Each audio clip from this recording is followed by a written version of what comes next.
जब अपनी दृष्टि को ससन्मुख करे, आत्म रुचि को प्रकट कर ले, फिर ये बात समझने में देर नहीं लगती।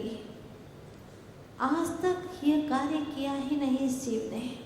प्रातःकाल जब जिन भगवान के सम्मुख बैठी तो पता नहीं अचानक ऐसा भाव आता रहा कि हे आत्मन, अगर कोई तुम्हें परेशान करे, तुम्हें कितना बुरा लगता है ना। कोई तुम्हारी बर्बादी के लिए सोचे, तुम्हें बहुत बुरा लगता है। कोई तुम्हारे लिए षड्यंत्र करे, तुम्हें अच्छा नहीं लगता। कोई तुम्हें और किसी नाम से चिढ़ाए, तुम्हें अच्छा नहीं लगता। कोई तुम्हारे लिए संकट और विघ्न के बादल चारों तरफ फैला दे, तुम्हें बिल्कुल अच्छा नहीं लगता। दुश्मन सा प्रतीत होता रहा आज तक यही दशा हुई तुम्हारी। लेकिन एक बात पूछूं, भगवान ने कहा एक बात पूछूं, जब बाहर का कोई व्यक्ति संकट ढाता है, विघ्न देता है, ऐसा लगता है तो तुम्हें बहुत बुरा लगता है, तुम्हें बर्बाद करने जा रहा है। जब ऐसा पता चलता है तो तुम्हें उस पर बहुत गुस्सा आता है। कोई तुम्हारे लिए षड्यंत्र करना ये ज्ञात होता है, पक्का भरोसा हो गया, प्रमाण दे दिया तो तुम्हें कितना बुरा लगता है, अच्छा नहीं लगता। तो हे चेतनात्मन, जब कोई और व्यक्ति तुम्हारे ऊपर ये करता हुआ प्रतीत होता है, आभास होता है नहीं आभास होता है, तो तुम्हें इतना बुरा लगता है। और तुम स्वयं अपने ऊपर, निज आत्मा के ऊपर ही, अपनी ही अज्ञानता से हर पल षड्यंत्र कर रहे हो, हर पल अपने आप की बदनामी कर रहे हो, हर पल अपनी चेतन आत्मा पर कलंक ढा रहे हो, अपने आप को बर्बाद करने पर तुले हो, अपने आप को दुखी कर रहे हो। इसका तुम्हें जरा सा भी रंज मात्र भी कुछ भी विचार नहीं आता कि तुम अपने आप को कितना दुखी करते हो। राग करके, द्वेष करके, क्रोध, मान, माया, लोभ आदि आदि कई तरह के विकार अपने स्वभाव से विमुख होकर के, परद्रव्यों के और लपक करके, उनकी ओर आकर्षित होकर के, पर को अपना मान करके, न जाने कितनी कितनी अंदर की बुराइयों के साथ में अपनी ही चेतन आत्मा पर घोर उपसर्ग कर रहे हो। आज नहीं, अनंत अनंत काल हो गया। स्वयं पर उपसर्ग करते करते करते ही तुम्हें अपने ऊपर कभी ये विचार नहीं आता कि मैं खुद के लिए क्या कर रहा हूँ। अरे दूसरा कोई करता है तो कोई एक आध बार करता, 24 घंटा कोई व्यक्ति तुम्हारे ऊपर उपसर्ग नहीं कर सकता। चाहे कितना ही वह गुस्सा करे तो कितना करेगा गुस्सा, क्या 24 घंटा पूरा भव, अनंत अनंत भव तक कोई एक व्यक्ति तुम्हारे ऊपर इतना क्रोध कर सकता है क्या? तुम्हें बर्बाद कर सकता है क्या? नहीं। किसी को इतनी फुर्सत नहीं है कि पूरी जिंदगी तुम्हारे लिए लगा ले और तुम्हें बर्बाद करे। एक तुम ही हो तुम्हारे जानी दुश्मन, खास दुश्मन, जो तुम्हें अपने आप को बर्बाद करने में मजा भी आ रहा है। राग द्वेष करके, कषाय करके अपने आप को बर्बाद कर रहे हो, अपने आप को दुखी कर रहे हो हर पल।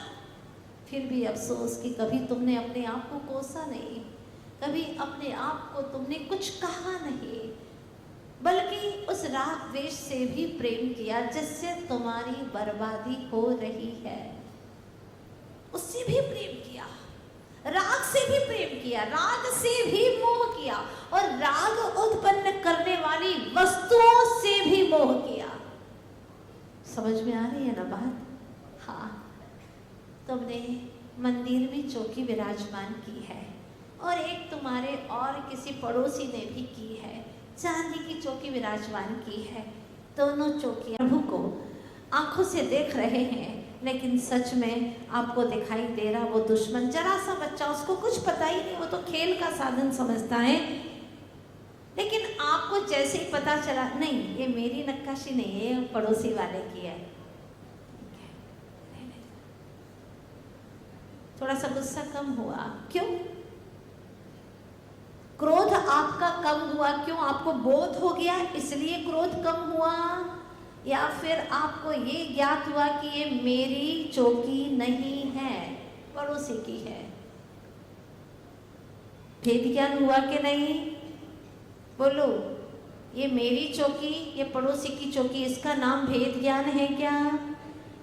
बोलो, नहीं है।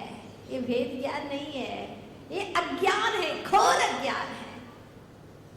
ये मेरी चौकी, ये पड़ोसी की चौकी, नहीं नहीं, चौकी चौकी तो चांदी की है। मेरा क्या है? क्या मैं उसमें घुस गया? क्या पड़ोसी उसमें चला गया? नहीं, ये मेरा कुछ भी नहीं है।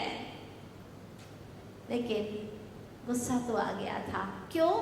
चौकी पर ऐसे ऐसे पत्थर से वह मार रहा था, खेल रहा था, बच्चे को बड़ा मजा आ रहा था क्योंकि आवाज आ रही थी, बच्चा खुश था। लेकिन तुम गुस्से में भर गए क्योंकि चांदी की चौकी पर वह पत्थर मारा, इसलिए नहीं,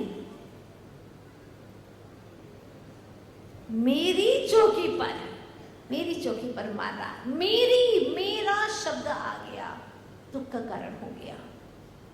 नहीं तो दुनिया के घर में खटपट होती है, तुम्हें कहाँ चिंता है? दुनिया के यहाँ पर क्या क्या हो रहा है, कितने कितने दुख, कितने पीड़ाएं, कितनी परेशानी आ रही है, लेकिन आपको क्या कुछ नहीं है, कोई फर्क नहीं पड़ता। लेकिन मेरी चौकी है और वो खराब हो रही है, इसलिए विकल्प हो गया।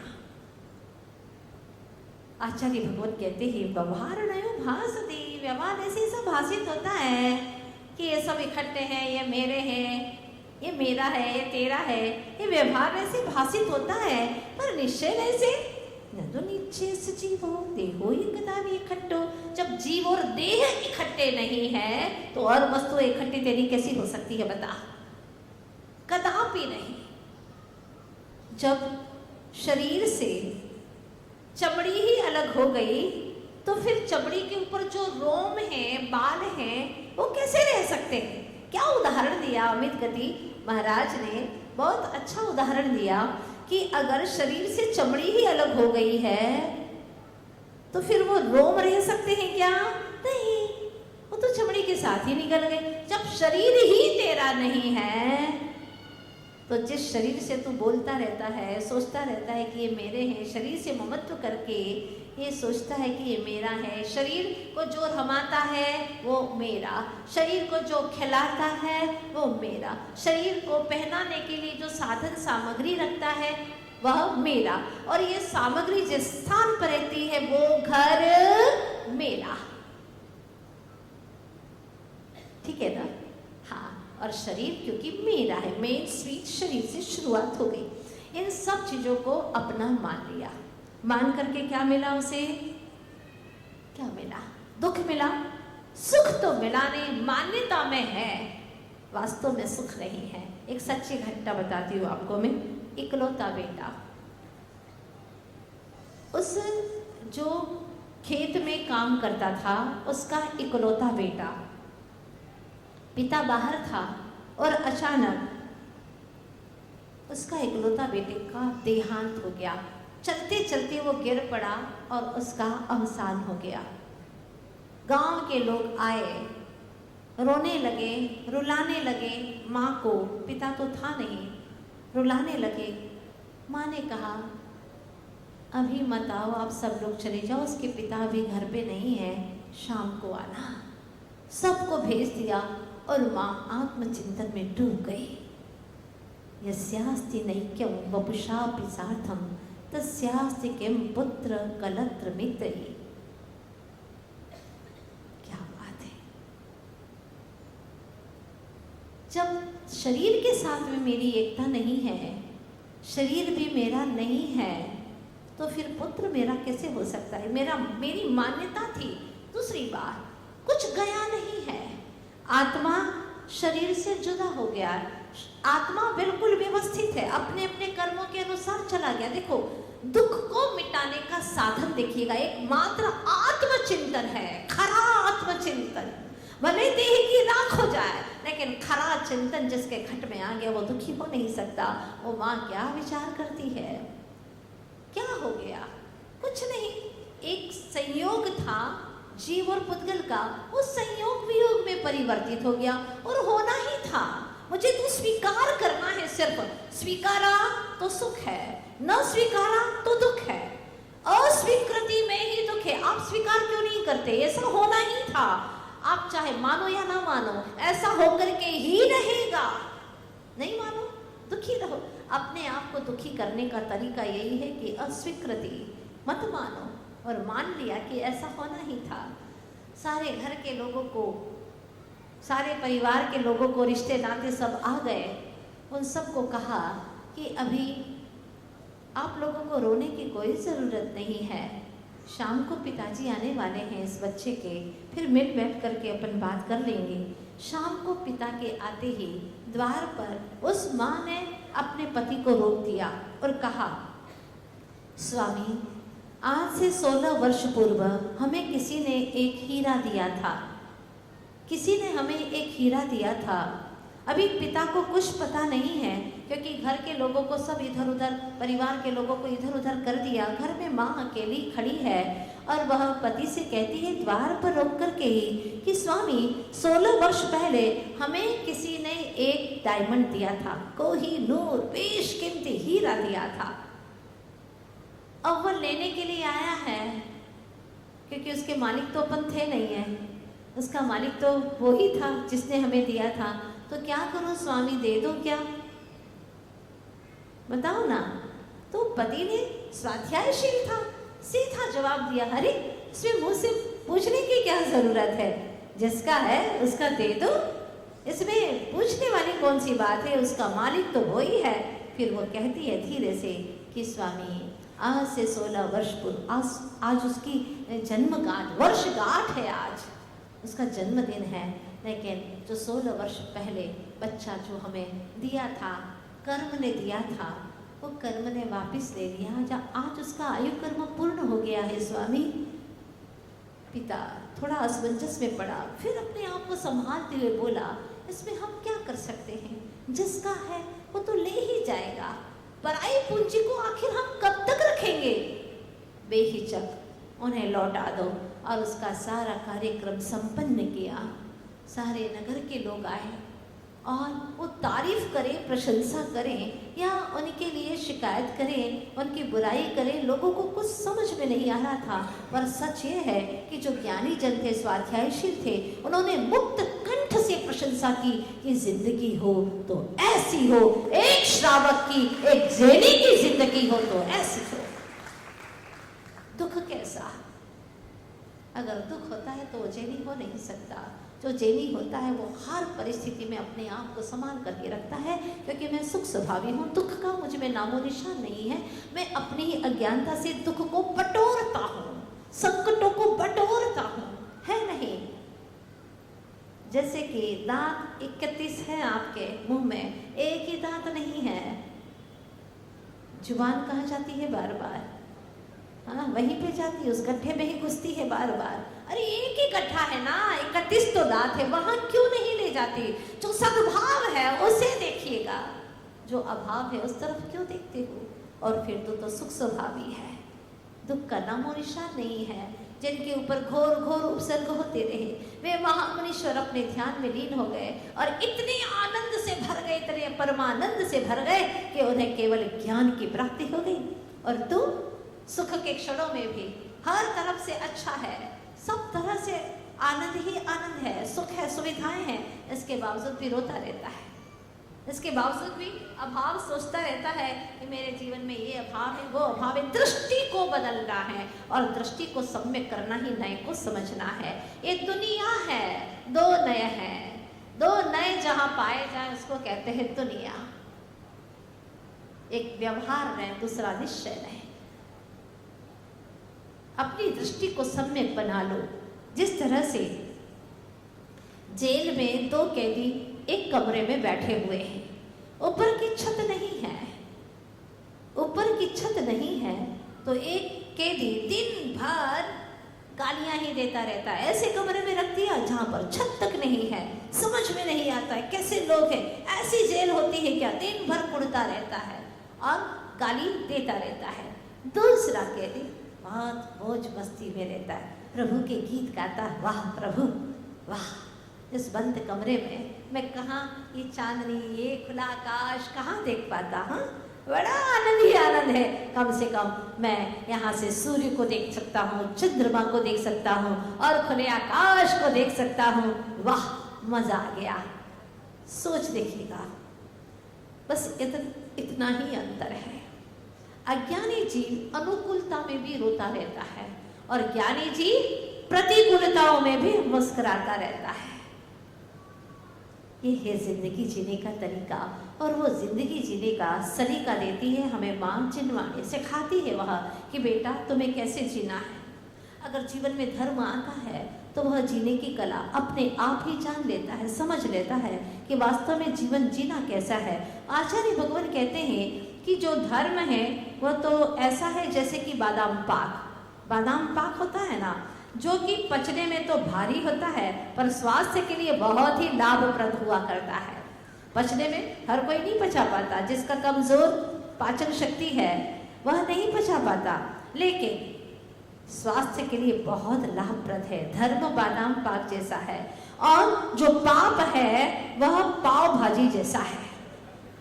हाँ, बिल्कुल पाव भाजी जैसा, पचने में एकदम हल्का, एकदम हल्का, लेकिन स्वास्थ्य के लिए बहुत हानिप्रद है। समझ लेना तुम्हें क्या पसंद है, पाप पसंद है या कि धर्म पसंद है। आज के लोग तो पाव भाजी ही, पाप भाजी, बस वो ही पसंद करते हैं, धर्म के भाजन नहीं बनते। हाँ, बादाम में दाम भी ज्यादा देना पड़ता है, लेकिन जब दुकान में आप बैठते हैं ना और कोई ग्राहक आता है तो आप उसको क्या कहते हैं, भाई अच्छा माल चाहिए तो वैसा पैसा भी देना पड़ेगा। क्या बोलते हैं आप लोग? जेटलू गोड़, गोड़ मतलब गुड़ होता है ना, हाँ, जेटलू गोड़ नाखो एटलू मीठू था है ना। हाँ, बिल्कुल बिल्कुल ऐसा समझाते, बहुत अच्छे अच्छे शब्दों में समझाते हैं ग्राहकों को कि जितना गुड़ डालोगे उतना तो मीठा होगा ना। हाँ, तो फिर इसीलिए पुरुषार्थ करो, जितना सघन पुरुषार्थ होगा उतना ही सुख और आनंद के करीब होगा। इस बात को आचार्य भगवान ने कहा है कि जब तेरी मान्यता सम्यक होगी कि ये मेरा है ही नहीं, तो उसका दुख भी समाप्त हो जाएगा। जिसको तुमने मेरा माना, दुख को भी शामिल कर दिया, उसके सुख को भी तुमने शामिल कर दिया। जिसको आपने अपना माना है, अब वह दुखी होता है तो आप भी रोने लग जाते, आप भी दुखी हो जाते, क्योंकि उसके दुख में भी आपने शेयर कर लिया।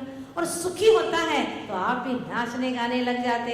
जब एक की यहाँ पर पूजा होती है, अपने नाम की पूजा लिखवाते हैं, तो सारे परिवार के रिश्तेदार, यहाँ तक कि उस कॉलोनी के लोग भी उनके साथ में आ जाते।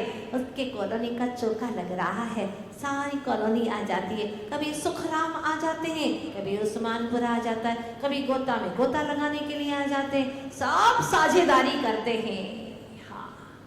चलो, सुख में साथ दे रहे हो, दुख में भी साथ देते हो, लेकिन इससे तुम्हारा दुख बढ़ रहा है। ध्यान रखना, दुख बढ़ रहा है तुम्हारा, और सुख में सुखी हो रहे हो तो तुम सच्चे सुख से अनजान हो रहे हो।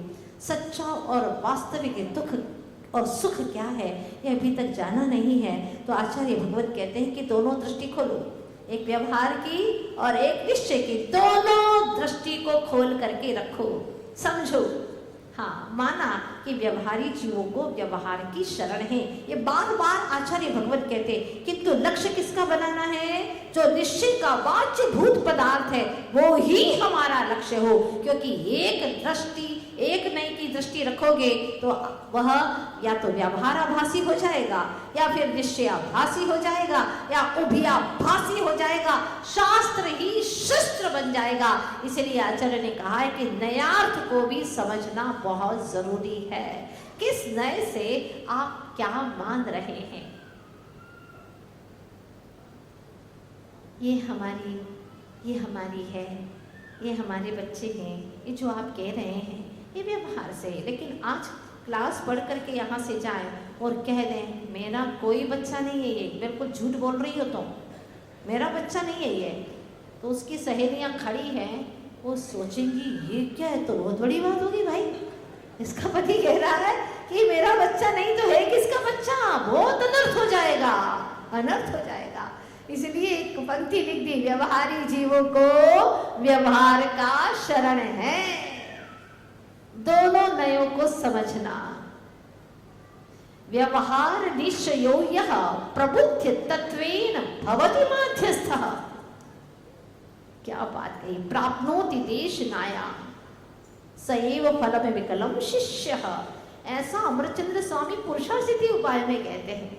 व्यवहार और निश्चित दोनों को जान करके तत्व को जाने, फिर माध्यस्थ धारण करें। एक समय ऐसा आए कि दोनों पक्षातिक्रांतो गुणम, दोनों पक्ष से अतिक्रांत हो जाए। जब संयम में रहने लगे, जब भोजन करने बैठते हैं, किसने बनाया, कैसे बनाया, ये बातें मत करो अभी, अब भोजन का आनंद ले लो। ये भोजन बनाने के समय की बातें थी, और जब भोजन करने के लिए बैठे और तरह तरह की बातें करें, तो विज्ञान भी कहता है और हमारे आचार्यों ने भी कहा कि भोजन के समय मौन रखो, दिमाग को चलाओ मत। इसलिए सारे आत्मबोध शिविर वालों ने भोजन के समय पर मोबाइल से बात करना बंद कर दिया, देखना बंद कर दिया, टीवी बंद, कुछ नहीं। भोजन और भजन शांत मन से करना चाहिए। अगर ऊर्जा चाहिए, तन की ऊर्जा चाहिए, तो भोजन करते समय सब चीजें बंद करो, शांत मन से भोजन करो। और अगर भजन करना है तो भजन करते समय आपको जो एनर्जी चाहिए, तो सारे विकल्प के तूफान आंधियों को समाप्त करो। ऐसी सुपर एनर्जी आपके पास में बहेगी। देखना, ये जीवन जीने का सलीका है, तरीका है।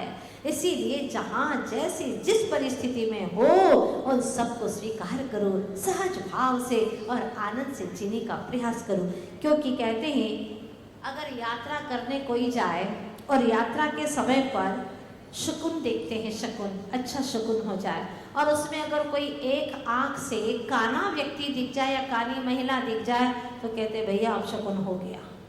काना व्यक्ति अच्छा नहीं माना जाता शकुन के लिए, हाँ वो अच्छा शकुन नहीं हुआ। समझ में आ रही है बात आपको? मोक्ष मार्ग की यात्रा कर रहा है और एक नए है, दूसरा नए स्वीकार नहीं करता है, वो काना है। अब शकुन हो गया, अब यात्रा सफल होने वाली नहीं है। दोनों नए चाहिए, दोनों दृष्टि चाहिए। व्यवहार नए की दृष्टि और निश्चय नए की दृष्टि। जिसके पास में यह दृष्टि रहती है, वो व्यक्ति कभी दुखी नहीं रहता। संत, विद्वान, बहुत बड़ा पंडित, संत जैसा रहने वाला, स्वाध्याय के उपरांत जब घर की ओर जा रहा था, तो ऊपर से एक महिला ने कचरा फेंक दिया। रोज कुछ न कुछ करती थी, आज उनके काफी शिष्य थे उनके साथ में, और कचरा फेंक दिया। सारे शिष्य आग बबूला हो गए कि हमारे गुरुजी के ऊपर कचरा फेंका, इस महिला की खैर नहीं। अब विद्वान ने रोका, नहीं, मैं तो अंगारे बरसाने के लायक था, इन्होंने तो सिर्फ कचरा ही फेंका है। क्यों गुरुजी आप कैसी बातें करते हैं? मैं अनंत काल से 18 दोषों से युक्त हूँ। मेरे पास में 18 दोष हैं, बड़े बड़े महादोष हैं 18। पता है, जन्म, जरा, क्षुधा, तृषा, हाँ, ये सब मेरे पास में है। राग, द्वेष, मोह, ये सारे दोष मेरे पास में, एक दोष मेरा नहीं मिटा, तो मैं तो अंगारे बरसाने लायक था, इसलिए तो कचरा ही फेंका है और उसे क्षमा कर दिया। गुस्सा ही नहीं आया तो क्षमा करने वाली बात ही नहीं है, सहज। जैसे संत ने समझाया, संत क्या था, वो तो बहुत बड़ा विद्वान था, सिर्फ शब्द का ज्ञानी नहीं था। इसीलिए मैं बार बार संत कह रही हूँ, सज्जन था। उसने कहा कि जिस तरह से एक वृक्ष के ऊपर से लकड़ी, टहनी, डाल, बड़ी मजबूत डाल टूट करके गिर जाए हमारे ऊपर, तो हम किसके ऊपर गुस्सा करते? बताओ, वृक्ष के ऊपर गुस्सा करते हो क्या? मारोगे उसे? क्या मारोगे? खुद ही मर जाओगे, उसको मारने जाओगे तो। वृक्ष को आप मारते नहीं हैं, वहां पर आप पेशेंस रखते हैं, सहनशीलता बरतते हैं। उसी प्रकार से हर समय पर सहनशीलता क्यों नहीं रखते कि वह तो एकेंद्रीय वृक्ष है, टूटा अचानक और गिर गया, उसमें उसका क्या दोष है? उसी प्रकार से मेरा कर्म, पाप कर्म मुझ पर टूटा है, मेरा पाप कर्म टूटा है। ये डाल तो बाद में टूटी है, मेरा पाप कर्म पहले मुझ पर टूटा है। मेरे पाप कर्म ने पाप स्वयं मुझ पर फेंका है, कचरा तो बाद में फेंका गया है। इस तरह का छोटी छोटी बातों में जो भेद ज्ञान करते हैं वे जीव यकीनन अपने जीवन में एक दिन सुख शांति का एहसास करते हैं। इसीलिए कर्म दे रहा है ना फल मुझे। आप भी किसी के बारे में मत सोचना कि इनको फल मिले, अच्छा फल मिले, मिलता ही नहीं है। भगवान उनको फल दो, इसके लिए प्रार्थना करते हैं। कई लोग विधान करते हैं, पूजा पाठ करते हैं, माला जाप करते हैं कि मेरे दुश्मन को अच्छा फल दो भगवान। और अगर मान लो उसके कर्म के उदय से उसको फल मिलने लगता है, उसके घर में कोई आपत्ति आती है, तो भगवान को कहता भगवान मेरा तो विधान करना सार्थक हो गया, सार्थक हो गया भगवान। आज उसके घर में बहुत बड़ी आपत्ति आ गई, आज लगा कि मेरा जाप बहुत सार्थक हो गया, आपने सुन लिया। सुन रहे हैं आप लोग? क्या सोचता है वहाँ? दूसरों को दुखी करके खुद अपने आप में खुश हो रहा है, कितने नए कर्म बांध रहा है। इसीलिए एक 4 पंक्तियां सुनिएगा। न्यायवान एक कर्म रहा है, समदृष्टि से न्याय करे। कर्म कैसा है? समदृष्टि से सबका न्याय करता है। कदाचित राजा भी कुछ गड़बड़ कर सकता है और न्यायाधीश भी कुछ गड़बड़ कर सकता है, देश का राजा भी गड़बड़ कर सकता है, लेकिन न्यायवान एक कर्म रहा है, समदृष्टि से न्याय करे। भावों के अनुसार उदय की पूर्ण व्यवस्था कर्म करे। कर्म समान व्यवस्थापक इस जग में और न दिखता है। निज निज करनी के अनुसारी लेख सभी के लिखता है।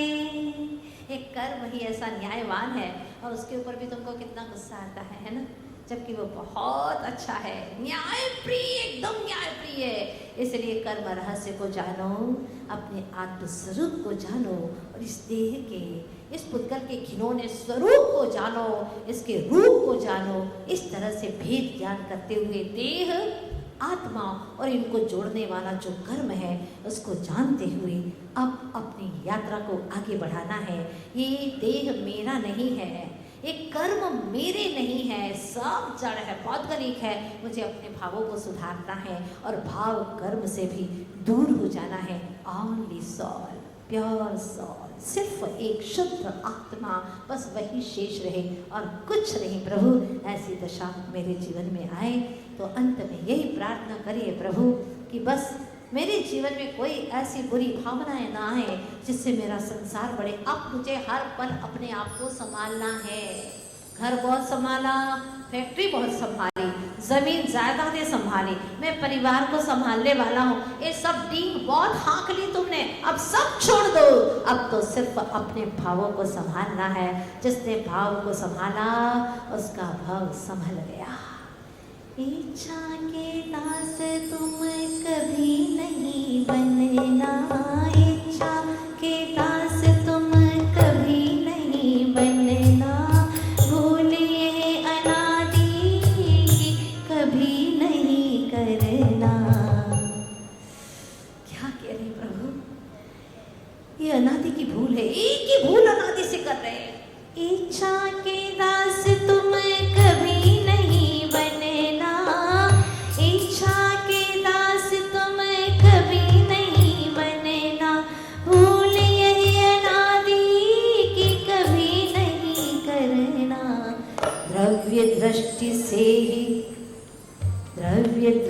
से ही आत्म शांति मिलेगी, सुख कली खिलेगी, ये पर में कहीं शांति नहीं।